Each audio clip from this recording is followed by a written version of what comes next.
ان تبدو خیرا، اگر تم ظاہر کرو بھلا، یہ تو بھلی بات نہیں تھی، سو تھی، او تخفو یا پوشیدہ رکھو، او تعفو عن سو یا معاف کر لو بری بات، فإن اللہ کان عفوا قدیرا، بس بے شک اللہ تعالیٰ بھی معاف فرمانے والا اور قدرت رکھنے والا ہے۔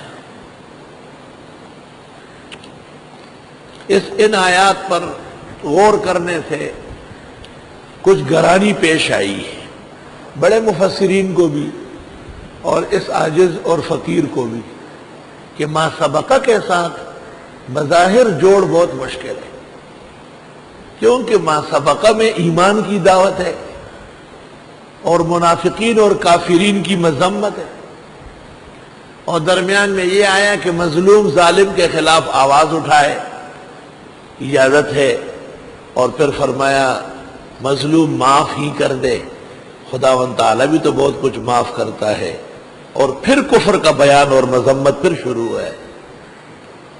چنانچہ دیکھتے دیکھتے ایک دن تفسیر قرطبی میں یہ جگہ دیکھ لی، وہاں محمد بن المستنیر نے ایک بات کہی ہے۔ محمد بن المستنیر، اس کو کہتے ہیں قطرب، کیا؟ قطرب، قطرب کہتے ہیں پندی کو، گنگور سا چتے وائی، چھوٹا سا پرندہ ہے، اتنا لمبا گھونسلہ بناتا ہے۔ قطرب کہتے ہیں پندی کو، پندی اردو والے کہتے ہیں کیا پندی، کیا پندی کا شوربہ، چتے، وہی چتی پسی باس پرے ہو، یعنی پٹکائے 100 روپے ضائع کی۔ یہ محمد بن المستنیر، اس نے جب میر قطبی پڑھ لی اور رسالہ شمسیہ قطب الدین کی، اس کو بہت شوق ہوا، اوہو اتنا بڑا عالم دنیا میں موجود ہے اور ہم یہاں بیٹھے ہوئے ہیں۔ محمد بن المستنیر جرجان سے روانہ ہو گیا۔ یہ بھی تاریخ میں خلط ہے کہ جرجان ہے یا جوزجان ہے۔ جوزجان افغانستان میں ہے اور جرجان ایران میں ہے، اور یہ خلط وہاں بھی ہے کہ حسن و حسین نے کس جگہ قیام کیا ہے۔ بعض مورخین جرجان اور جوزجان کا فرق نہیں کرتے۔ ڈیر اسماعیل خان کے پاس ایک جگہ ہے، اس کا نام ہے کلاچی، توردیر سے آگے ایک گاؤں ہے تانو ڈیرائی، وہاں کے خاتون کا بیٹا وہاں مل میں نوکر تھا، وہ غریب ریل گاڑی میں بیٹھ کے کراچی آئی۔ ہم نے ان سے پوچھا کہ آپ کہاں، تو اس نے کہا کلاچی تھا۔ تو میں نے کہا کلاچی تو ڈیر اسماعیل خان کے پاس ہے۔ اچھا ہوا کہ وہ بس ڈرائیور غریب یہاں لے آیا، اور بڑی مشکلات سے ان کے رشتہ دار ڈھونڈے گئے اور ان کو واپس بھیج دیا۔ بعض اوقات ناموں سے سخت اختلاط ہوتا ہے۔ محمد بن المستنیر قطب الدین کے پاس چلا گیا اور ان کو کہا آپ کا رسالہ شمسیہ اور میر قطبی میں نے دیکھی ہے، آپ سے پڑھنا چاہتا ہوں۔ قطب الدین بہت بوڑھا ہو چکا تھا اور بڑھاپے کی وجہ سے اس کے بھویں یہاں چہرے پر پڑی ہوئی تھی۔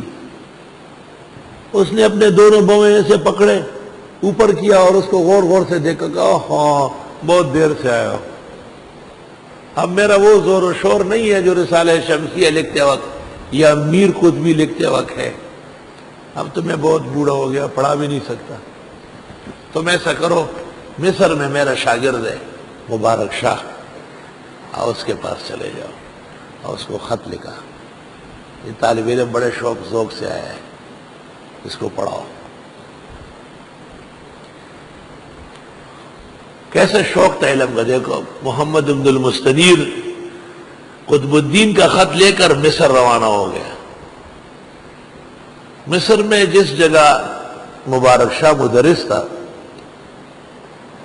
وہاں آمنے سامنے کمرے تھے، درمیان میں برانڈا تھا، رات کو طالب علم کمروں میں رہتے تھے۔ مبارک شاہ طالب علموں کے حالات دیکھنے کبھی کبھی آ جاتا تھا۔ ایک کمرے میں دیا جل رہا ہے اور ایک تقریر ہوتی ہے متن کی، پھر شارح کی، پھر استاذ کی، پھر اپنی۔ مبارک شاہ نے سوچا کہ شاید 2-3 آدمی ہیں. جب دیکھا تو اکیلے محمد ابن المستنیر بیٹھے ہیں. چاند کی چاندنی تھی، اچھی ٹھنڈی رات تھی. مبارک شاہ بہت خوش ہوا کہ ایسا قابل آدمی مجھ سے پڑھنے آیا ہے.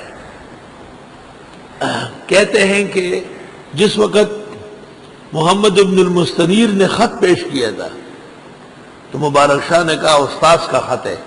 چوما، آنکھوں پہ رکھا، سینے سے لگایا، کہا داخل ہو مگر 2 شرطوں کے ساتھ. ایک تو روزانہ 1 دینار دو گے، روز دیر سے آئے ہو.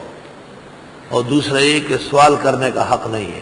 سوال وہ کریں گے جو پہلے سے بیٹھے ہوئے، تو چپ رہے گا. ٹھیک، دونوں منظور ہیں.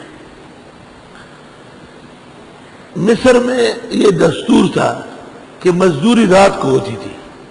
دن میں لوگ اپنے کاموں میں ہوتے تھے، رات کو لوگ اس نے کہا یہ آسان ہے.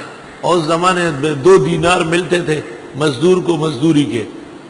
رات بھر یہ کام کر کے اور 2 دینار لے کے ایک اپنے پاس ایک استاذ کو دیتا تھا، وہ مصلے کے نیچے رکھ لیتا تھا.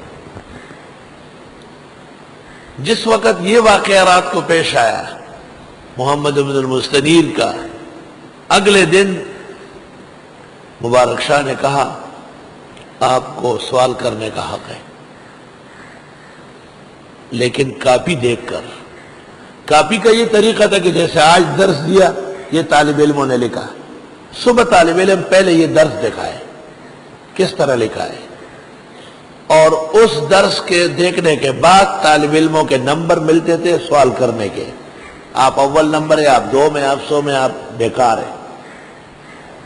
جب کاپیاں دیکھی جانے لگی تو محمد بن المستنیر ہر دن اول آیا. جسم چھوٹا تھا، قابلیت بہت زیادہ تھی. تو مبارک شاہ نے کہا ان انت الا القطرب، خالص پندی ہو، جسم میں چھوٹا اور قابلیت میں بہت زیادہ. اس محمد بن المستنیر نے اس جگہ تفسیر کی. یہ کہتے ہیں لا يحب اللہ الجہر بالسوء من القول، ناکارہ بات شرکیہ کلمہ، کفریہ کلمہ مراد ہے. الا من ظلم سے مراد مکرہ ہے، الا من اکرہ وقلبہ مطمئن بالایمان.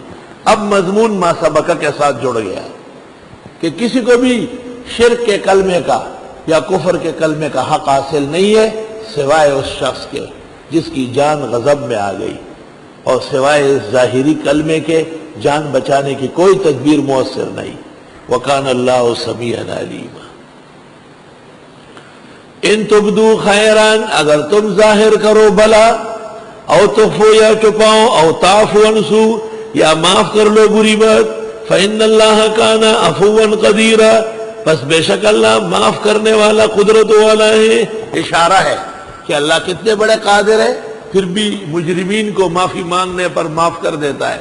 تو کوئی طاقتور یہ نہ سمجھے کہ میں کیوں معاف کروں. ان الذین یکفرون باللہ ورسلہ، بے شک وہ لوگ جو کفر کرتے اللہ اس کے پیغمبروں کے ساتھ، وَيُرِيدُونَ أَن يُفَرِّقُوا بَيْنَ اللَّهِ وَرُسُلِهِ، اور چاہتے ہیں کہ تفرقہ ڈالے اللہ اس کے رسولوں میں. طالب علم متوجہ رہے، جو لوگ کفر کرتے ہیں ایک بات، پھر فرمایا کفر کیسے کریں گے. اب تک آپ نے پڑھا لا نفرق بین احد من رسلی، ہم نے کہا تھا کہ تفریق کا کیا معنی، نؤمن ببعض ونکفر ببعض. سمجھ گئے؟ اس آیت کی تفسیر یہاں آ گئی.